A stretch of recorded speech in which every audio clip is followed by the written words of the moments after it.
பெருசு. இந்த படம் வந்து முத கூப்பிட்டு எனக்கு லைன் சொல்லும்போது, நானும் எல்லாரும் ஷாக் ஆயிருப்பாங்க அந்த லைன கேட்டோனே. நானும் பயங்கரமா ஷாக் ஆனேன். இது எப்படி? இது என்ன இது? இது எப்படி செய்ய போறாங்க? ஒண்ணும் புரியலையே! அப்படின்னு ஒரு கன்ஃப்யூஷன்ல இருக்கும்போது, ஃபுல் ஸ்கிரிப்ட் அதுக்கப்புறம் டைரக்டர் சார் நரேட் பண்ணாங்க. அதுக்கப்புறம் தெரிஞ்சிருச்சு. ஓகே, அவங்க ஒரு செம விஷயம் இருக்கு. ஒரு அடல்ட் காமெடிய வந்து எவ்வளோ சிறப்பா எல்லாரும் பார்க்குறபடி, அதாவது அடல்ட்ஸ் எல்லாரும் பார்க்குற மாதிரி, அதை எப்படி நீட்டா நரேட் பண்ணணும், எப்படி அதை நீட்டா ப்ரெசென்ட் பண்ணணுன்ற விஷயம் அவருக்கு தெளிவா இருக்கு. எங்கேயுமே எந்த ஒரு வல்காரிட்டியுமே இல்லாம, அதை அவ்வளோ அழகா எடுத்துட்டு வந்திருக்காங்க. என்ன பேப்பர்ல அவர் எழுதியிருந்தாரோ, ஸ்கிரிப்ட்ல என்ன அவர் சொல்லணும்னு நினைச்சாரோ, அதை வந்து ரொம்ப எக்ஸ்ட்ராடினரியா பண்ணியிருக்காரு. அதுல எனக்கு ஒரு நல்ல கேரக்டர் கொடுத்திருக்காரு. இந்த கேரக்டர் எனக்கு கொடுத்ததுக்கு டாக்டர் இளம்பரம் சாருக்கு ரொம்ப ரொம்ப ரொம்ப நன்றி. உங்க கூட தொடர்ந்து பயணப்படணும். ஆமா, விடமாட்டேன் உங்களை. அதனால நீங்க வந்து எல்லா படத்தையும் எங்க கேரக்டர் எழுதியிருக்கேன். அதுக்கு அதே மாதிரி Stone Bench Karthik Santhanam sir, Karthik Sivaraj bro, ரெண்டு பேருக்குமே ரொம்ப பெரிய நன்றி. முன்னாடியே வந்து ஸ்டோன் பெஞ்சில் வந்து நம்ம ஒரு அசோசியேட் ஆகணும், நம்ம ஸ்டோன் பெஞ்ச் படங்களை நடிக்கணும், கார்த்திக் சுப்பராஜ் இயக்கத்தில் நடிக்கணும் அப்படிங்கிறது ரொம்ப ஆசை. இதுக்கு முன்னாடி ஒரு ப்ராஜெக்ட்ல கிட்ட போய் கடைசி மிஸ் ஆயிடுச்சு. ஆனா அப்படி மிஸ் ஆனதை கூட நமக்கு ஃபோன் பண்ணி அந்த சொல்ற விதம் இருக்குல்ல, அது வந்து அவ்வளோ ஒரு கேர் தெரியும். அந்த அளவுக்கு எல்லாருமே டோட்டல் இந்த படத்தோட ப்ராசஸ்ல அவ்வளோ மிகச்சிறப்பா கேர் பண்ணிக்கிட்டாங்க ப்ரொடக்ஷன் ஹவுஸ். அதே மாதிரி இது வந்து முக்கியமான ஒரு படமா எனக்கு இருக்கும், என்னோட கரியருக்கு இருக்கும். இந்த ஒரு வாய்ப்பை தந்ததுக்கு கார்த்திக் சுப்பாராவுக்கும் கார்த்திக் சந்தானம் சாருக்கும் ரொம்ப ரொம்ப ரொம்ப நன்றி. ரொம்ப மகிழ்ச்சியா இருக்கு. அதாவது இந்த படத்தை பத்தி நம்ம பேசிக்கிட்டே இருக்கோம், அவ்வளோ எக்ஸ்பீரியன்ஸ் இருக்கு. ஏன்னா நிறைய படத்துல வந்து ஷாக் ஆகிற மொமெண்ட்ஸ் இருக்கும். பேயை பார்த்து ஷாக் ஆகலாம், ஒரு மிருகத்தை பார்த்து ஷாக் ஆகலாம், இல்ல ஏதாவது ஒரு பிரச்சனை நடக்குது, நம்ம கத்தி எடுத்து குத்த வராங்க அப்படிலாம் ஷாக் ஆகலாம். ஏன்னா அங்கெல்லாம் உண்மையிலேயே பயம் இருக்கும், ஷாக் ஆகலாம். இங்க வந்து எப்படி ஷாக் ஆகுறது? ஷாக் ஆகும்போது சிரிப்பு தான் வருது.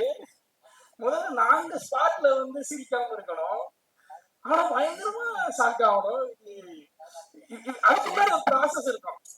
அதாவது இந்த அசிஸ்டன்ட் டைரக்டர்ஸ் வந்து ஒண்ணு பண்ணிட்டு போவாங்க. நாங்க எதை பார்த்து ஷாக் ஆகணுமோ அதை வந்து அந்த ப்ராப்பர்ட்டியை வந்து அவங்க வந்து அட்ஜஸ்ட் பண்ணிட்டு போவாங்க. அது வந்து அவ்வளவுதான், மூடே போயிடும். அதுக்கப்புறம் ஒரு 10 நிமிஷம் மறுபடியும் அந்த மூடுக்கு வந்து அதை வந்து பார்த்து ஷாக்காகி நடிக்கிறதுக்கு படம் ஃபுல்லா அவ்வளவு ஷாக் ரியாக்ஷன்ஸ் இருக்கு. இது மாதிரி பயங்கரமான எக்ஸ்பீரியன்ஸ். நான் அடிச்சு சொன்னேன், இதுக்கப்புறம் ஒரு படம் வராது, யாராலும் யோசிக்க முடியாது, இந்த மாதிரி யாரும் நாங்க இதுக்கப்புறமா ஒரு படமும் இது மாதிரி நடிக்க முடியாது. அந்த அளவுக்கு எங்களுக்கு வந்து வாழ்க்கையில மறக்க முடியாத ஒரு படமா இருக்கும். அவ்வளவு சிறப்பான எக்ஸ்பீரியன்ஸை கொடுத்த டைரக்டருக்கும் ப்ரொடக்ஷன் ஹவுஸுக்கும் ரொம்ப ரொம்ப ரொம்ப பெரிய நன்றி. Vaibhav bro, thank you so much bro. அதாவது வைபவ் ப்ரோ ஆகட்டும், சுனிலன் ஆகட்டும், உண்மையிலே வந்து இந்த படம் முடியும் போது நாங்கெல்லாம், நானும் அவங்க கூட பிறந்த ஒரு தம்பி மாதிரி ஆயிட்டேன். அந்த அளவுக்கு இவங்க ரெண்டு பேருமே வந்து என்ன பயங்கரமா கம்ஃபர்ட்டா வச்சுக்கிட்டாங்க. ஏதாவது ஒரு இம்ப்ரவைஸ் பண்ணுவோம், இல்ல இந்த கேரக்டர் இந்த டயலாக் வந்து பாலசரவணன் பேசட்டும், இந்த இடத்துல அவருக்கு வந்து அந்த இம்பார்ட்டன்ஸை கொடுங்கன்னு சொல்லி அவங்க ரெண்டு பேரும் எனக்கு நிறைய சப்போர்ட் பண்ணாங்க, நிறைய ஸ்பேஸ் கொடுத்தாங்க.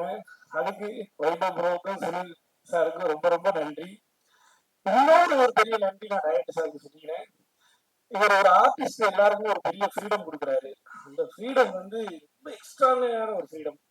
அது ரொம்ப நன்றி எல்லாருக்குமே. இது ஃபர்ஸ்ட் நம்ம ஸ்கிரிப்டுக்குள்ள இருந்து இம்ப்ரோவைசேஷன் பண்ணணுன்றது ரொம்ப முக்கியம். அந்த கேரக்டரைசேஷனுக்குள்ள இருந்து இம்ப்ரோவைசேஷன் பண்ணணுன்றது ரொம்ப முக்கியம். ஏதாவது இம்ப்ரோவைசேஷனும் தேவையில்ல, இருக்கிற ஸ்கிரிப்டை ஒழுங்கா பண்ணி கொடுத்துட்டாங்கனாவே அதுவே பெரிய விஷயம். பட் இருந்தாலும் எவ்வளவுதான் டைம் கொடுப்பாரு ஒரு கேரக்டர் வந்து இம்ப்ரோவைஸ் ஆகுறதுக்கு. ஓகே, அவங்க கிட்ட என்ன வரப்போகுது, என்ன எடுத்துக்கலாம் நம்ம அப்படின்னு பொறுமையா கடைசியா வேணாம்னு சொல்லிடுவாரு. கிட்டத்தட்ட முனிசாமி 3/4 நேரம் போராடுவாரு வார்த்தைக்காக. நல்லா இருக்கு நல்லா இருக்கு நல்லா இருக்கு, பட் வேணாம் அப்படின்றவாரு. அந்த அளவுக்கு வந்து எல்லாருக்குமே ரொம்ப அந்த இம்பார்ட்டன்ஸ் கொடுத்து அந்த ஃப்ரீடம் கொடுக்குறீங்கல்ல, அது வந்து ரொம்ப எங்களுக்கு ரொம்ப ஒரு பெரிய சப்போர்ட்டா இருந்துச்சு. ரொம்ப நன்றிமா. தொடர்ந்து உங்க படங்கள்ல பண்ணிட்டே இருக்கணும். கார்த்தி சுப்பராஜ் ப்ரோ ரொம்ப நாளா வெயிட்டிங் உங்களுடைய ரைட்டிங்ல நடிக்கிறதுக்காக ஈகர்லி வெயிட்டிங் ப்ரோ. இதுக்கப்புறம் நடந்து தொடர்ந்து ஸ்டோன் பெஞ்சில் நடிக்கிறதுக்கு நீங்க சொல்லிருக்கீங்க ப்ரோ. ஓகே ப்ரோ, தொடர்ந்து டிராவல் பண்ணுவோம் ப்ரோ. பெருசு ஒண்ணு பேசு. நன்றி.